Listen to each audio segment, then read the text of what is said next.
श्री गणेशाय नमो नमः। सरस्वती नमस्तुभ्यं वरदे कामरूपिणी विद्यारंभम करिष्यामि सिद्धिर्भवतु मे सदा।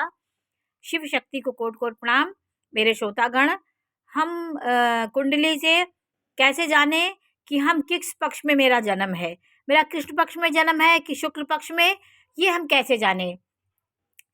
तो आप देखिए, ये तो आपको पता ही है कि पूर्णिमा के बाद, जब पूर्णिमा होती है तो उसके बाद का जो पीरियड चलता है वो कृष्ण पक्ष का चलता है, और अमावस के बाद जो पक्ष चलता है वो शुक्ल पक्ष का चलता है।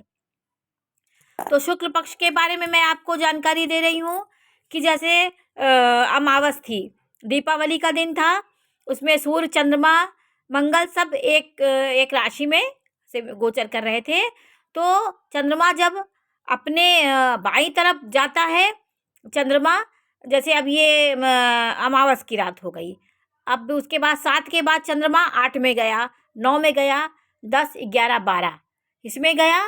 तो ये आपका शुक्ल पक्ष का पीरियड चल रहा है। इधर से चंद्रमा से बाईं तरफ, चंद्रमा से बाईं तरफ जो आपका अगर चंद्रमा है सूर्य से बाईं तरफ, यदि चंद्रमा आपका जैसे यहाँ है तो सूर्य के बाईं तरफ सूर्य है, सूर्य के बाईं तरफ यदि चंद्रमा ऐसे जा रहा है तो आप शुक्ल पक्ष का आपका जन्म है, क्योंकि अमावस हुई फिर चंद्रमा सूर्य के बाईं तरफ गया तो शुक्ल पक्ष आपका चल रहा है।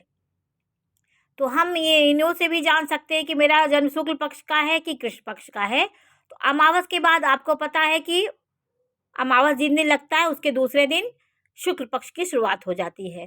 तो जिस दिन दीपावली थी उसके दूसरे दिन से 8वें में चंद्रमा चला गया, सूर्य से बाएं चंद्रमा गया तो शुक्ल पक्ष है, और दाएं गया तो कृष्ण पक्ष है।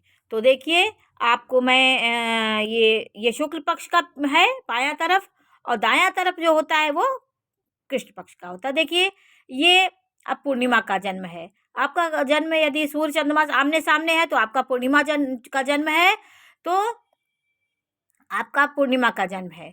तो जब आपका चंद्रमा ये हुआ, अब चंद्रमा यहाँ इधर चला, दाएं तरफ चला गया, सूर्य से दाएं तरफ चंद्रमा जा रहा है, तो आपका कृष्ण पक्ष का जन्म है। अब ये कृष्ण पक्ष शुरू हो गया।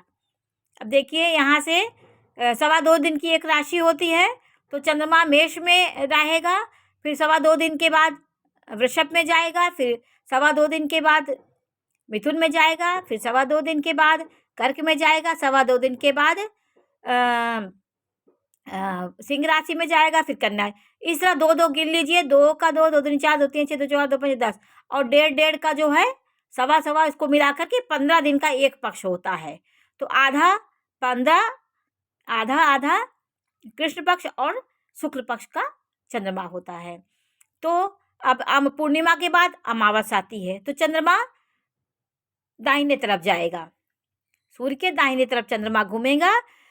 सूर्य जैसे 7 में है तो चंद्रमा यहाँ है आज, जैसे पूर्णिमा की तिथि है तो चंद्रमा ठीक सामने होगा। तो जब ये 2.25 दिन बाद राशि परिवर्तन करेगा तो वृषभ राशि में आएगा। तो ऐसे ये कृष्ण पक्ष का चंद्रमा हो गया। पूर्णिमा के बाद कृष्ण पक्ष चालू होता है, अमावस्या के बाद शुक्ल पक्ष चालू होता है। तो आप अपनी कुंडली से भी पक्ष का निर्धारण कर सकते हैं कि मेरा जन्म शुक्ल पक्ष में हुआ है कि कृष्ण पक्ष में। इसको फिर से देख लीजिए, सूर्य चंद्रमा एक जगह पे कहीं भी होते हैं, उसके दाहिने तरफ, उसके बाएं तरफ यदि चंद्रमा जा रहा है तो आप शुक्ल पक्ष के हैं, और सूर्य के बाईं तरफ चंद्रमा जा रहा है तो आप कृष्ण पक्ष के हैं। तो आज मैंने आपको पक्ष के बारे में जानकारी दी। नमस्कार।